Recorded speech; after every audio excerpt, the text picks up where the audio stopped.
हिंगोली जिल्ह्यातील वसमत तालुक्यात फाटा हे अगदी छोटंसं गाव. सुमारे 400 ते 500 लोकसंख्या असलेल्या गावामध्ये आत्तापर्यंत एकही शासकीय कर्मचारी नियुक्त झाला नव्हता. परंतु आज या गावामध्ये आनंदाला सीमाच उरली नाही. कारण या गावातील 2 मुली एकाच वेळेस शासकीय सेवेमध्ये समाविष्ट झाल्या. एक झाली PSI जनाताई सखारामजी काकडे, तर दुसरी रोहिणी भानदासराव काकडे नावाची मुलगी नांदेड येथील PWD विभागात कनिष्ठ अभियंतापदी निवड झाली. त्यामुळे गावकऱ्यांनी मोठ्या थाटा एकर पोस्ट फिक्स आहे आपली आता.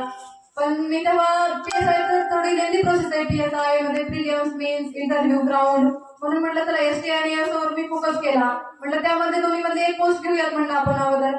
पण काय सांगतात तिथे आरक्षणाचा मुद्दा असू दे किंवा काय असू दे, त्याच्यामुळे माझं नशिबाने झालं नाही. माझं ते 2021च्या पोस्ट मध्ये थोड्या मार्गाने गेलं. कदाचित आरक्षण असतं तिथं तर कमी मार्क्सवर पण माझं झालं असतं. कदाचित OBC सर्टिफिकेट तेव्हा मिळालं असतं, असं काय झालं असतं तर. पण त्यामुळे माझं तेव्हा 2021ला काही सिलेक्शन झालं नाही. मग तेव्हा थोडं वाईट वाटलं की आता परत हा चान्स गेला, परत प्रिलिम्स, परत मेन्स, परत ते पहिल्यापासून सुरू करायचं म्हणून. मग परत 2022ला जोमाने अभ्यास केला. पण तेव्हा फक्त PSI निघाली प्रिलिम्स माझी. मग ठरवलं आता PSI काही पण होते म्हटलं, शेवटपर्यंत नाही मागे राहायचं म्हणलं. मग झालं प्रिलिम्स झाली चांगली. लगेच मेन्स अभ्यासाला लागले. 3 महिन्यामध्ये मेन्स होईल असं वाटलं होतं. पण तिथं पण मेन्स आमची पुढे गेली निघून. मेन्स पुढे गेली पण मेन्सची तारीख पण आली नाही आमची.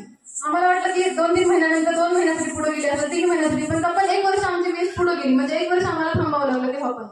मग 1 वर्षानंतर आम्ही मेन्स दिली. मेन्सच्या रिझल्टसाठी थांबलो 1 महिना. मेन्सचा रिझल्ट आला, वाटलं चला आता होऊन जाते मेन्स मध्ये. मग ग्राउंडची तयारी लागली. दिवाळी झाली की लगेच मी इथे नांदेडलाच आले होते. मागच्या वर्षीपासून नांदेडलाच अभ्यास करायला लागले मी. म्हटलं घरी बसूनच अभ्यास करावा आपला नांदेड. इंटरव्ह्यू वगैरे झाला, आले घरी. मग सगळ्या एकच प्रश्न होता की आता रिझल्ट कधी लागणार. सगळेजण मला तेच विचारू लागले की आता निकाल कधी आहे. पण मलाच माहिती नव्हतं निकाल कधी लागेल काय. असं काही शाश्वती देता येत नाही खात्री की हा यातच निकाल लागेल किंवा परत कट ऑफ किती लागतो, किती मार्क्स लागतात. एक तर मराठा असल्यामुळे सगळ्यात जास्त मार्क्स घ्यावं लागतात आपल्याला. ते घेतले तरी पण आपण गॅरंटी नाही देऊ शकत की मी खात्रीने मला पोस्ट भेटेलच म्हणून. कारण आपल्याला आरक्षण नाही, त्याच्यामुळे खूप प्रॉब्लेम येते असल्या गोष्टीचा. मग शेवटी परवा दिवशी लिस्ट आली.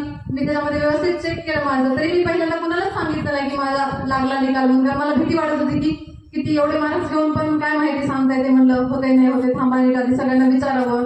2-3 सरांना वगैरे विचारलं मी की अशाचे मार्क्स आले एवढे. सर म्हणले खात्री तुझे 100% झाले म्हटले, सांग म्हणले सगळ्यांना घरी वगैरे. मग मी सगळ्यांना घरी सांगितलं, खुश झाले सगळे. त्यामुळे खूप भारी वाटलं. मला एवढंच सांगायचं सगळ्यांना की गावातल्या सगळ्या पुरुष किंवा महिलांना एवढंच सांगायचं की तुमच्या मुलींना चान्स द्या. तुम्ही शिकत असतील ना तर त्यांना प्रोत्साहन करा.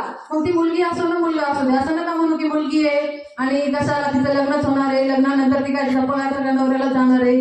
पण शिकल्यामुळे मुलीचा खूप फायदा होतो. कळतं आपल्याला कोण फसवणूक करतं आपल्यासोबत, कोण चांगलं वागतं. जरी लग्नानंतर जर काय झालं तर आपल्याला समजतं की आपल्याला काय पाऊल उचलायला पाहिजे काय नाही. शिक्षणाचा फायदा प्रत्येक क्षेत्रात होत असतो, असं कुठलंच नाही. रोहिणी आणि मी लहानपणापासूनच्या मैत्रिणी. आम्ही पहिल्यापासूनच असं सोबतच राहतो, अभ्यास एकत्र करत होतो.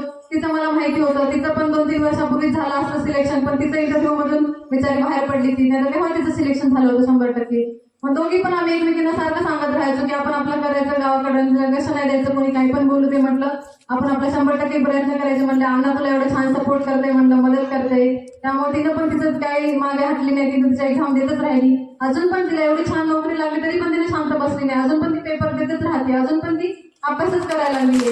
आज तिला मी खूप म्हणलं, सकाळी तिला फोन केला होता, रात्री पण म्हटलं प्लीज ये म्हणलं उद्या दोघींचा मिळून सत्कार होते. म्हणलं आपण लहानपणापासून अभ्यास केला म्हणलं एवढा एकत्र. म्हणलं सत्कार पण आपल्या दोघींचा होतोय. म्हणलं ये प्लीज म्हणलं. पण तिला काही मीटिंग वगैरे असल्यामुळे ती येऊ शकली नाही. तर तिला म्हणलं आली असेल तर मला पण अजून भारी वाटलं असतं. म्हणलं दोघींचा मिळून सत्कार होतोय. म्हणलं एकाच वर्षी दोघी पण लागलोय. म्हणलं जे की सगळे गावकरी वाट बघत होते की हा दोघी जणी किती वर्ष शिकणार.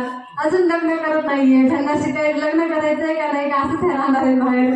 पण लागले आम्ही दोघी पण यावर्षी लागलो. तेव्हा मला खूप भारी वाटते दोघींना पण की तुम्हाला बी भारी वाटतं.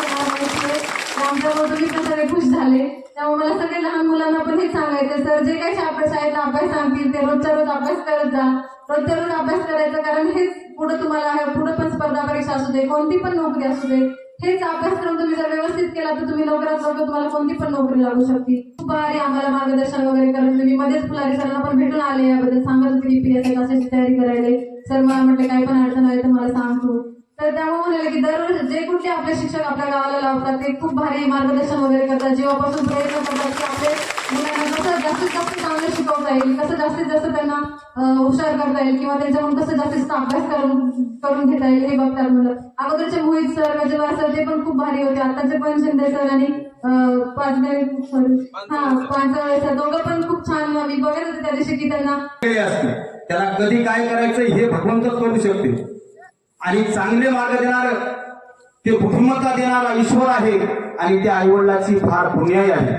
कारण आमचे शिरोबाबा म्हणून होते त्या काळामध्ये आम्ही लहान होतो. आपल्या अशा धोत्राच्या घोळामध्ये दोरी बळी जावं शेताकडं आणि आमच्या काकाजीला मुलगा असो मुलगी असो त्याचं नाव पांडू, बालाजी, सोपान, विठ्ठल, मुक्ता, जना. ज्या ज्ञानेश्वर माऊलीची बहीण मुक्ता आणि जना होती ती त्या काळाला त्या माऊलीनं आपल्या मुलाच्या म्हणजे नाताचं आणि नातवंडाचं नाव ठेवतं आणि ते आज आमच्या या फाटा नगरीमध्ये अल्पशा संख्याचं गाव ग्रुप ग्रामपंचायत कधीतरी चान्स आमच्याकडे येते, कधीतरी ते ईश्वरच आणते. कारण एक दिवस आलता सरपंच उपसरपंच इथला झाला त्या हनुमंतरायाला सहन झालं नाही. कारण काही गोष्टी देवाला सहन होत नाहीत. आपण किती वढावडी केल्या तरी त्याला जे करायचे ते 100% करता येईल निश्चित तुम्हाला सांगतो. कारण जिजामातेला किती प्रयत्न करावे लागले छत्रपती शिवाजी महाराज घडवाय आणि आज आमच्या सौभाग्यवती चंद्रकलाबाई सकारामजी काकडे या माऊलीनं किती योजना भोगल्या की माझ्या मुलीचं कुठंतरी काही चांगलं ऐकू यावं. कारण रोजचा स्वयंपाक आपण घरी जेवतो पण ते स्वयंपाक त्या ठिकाणीवर नसते.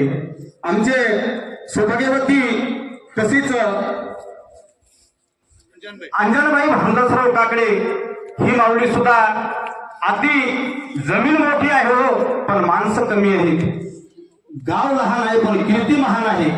म्हणून या छोट्याशा गावामध्ये या 2 रणवाघिणीनं जे आमच्या गावाचं नाव वसमत तालुका नाही, हिंगोली जिल्हा नाही तर परभणी जिल्हा तिन्ही जिल्ह्यामध्ये सुद्धा आज हे नाव गाजलेलं आहे. कारण मोबाईलच्या ऑनलाईनच्या स्वरूपानं प्रत्येकाकडे एक तरी नंबर आहे आणि त्या सर्व गावकऱ्यांना रात्रीपासून. आणि दुसरी एक सांगायची गोष्ट म्हणजे सर आमच्या इथं महादेव मंदिराची मूर्त जी होती ती मंदिरातच होती. त्या मूर्तीची स्थापना आम्ही नर्मदेश्वरून आणून म्हणजे ओंकारेश्वरून आणून केली आणि त्याच रात्रीला आमची जनाबाई त्या ड्युटीवर गेली म्हणजे PSA त्यावेळेस आम्हाला कल्पना आहे. आणि त्या सुद्धा भगवंतानं आमच्याकडे बघितलेलं आहे.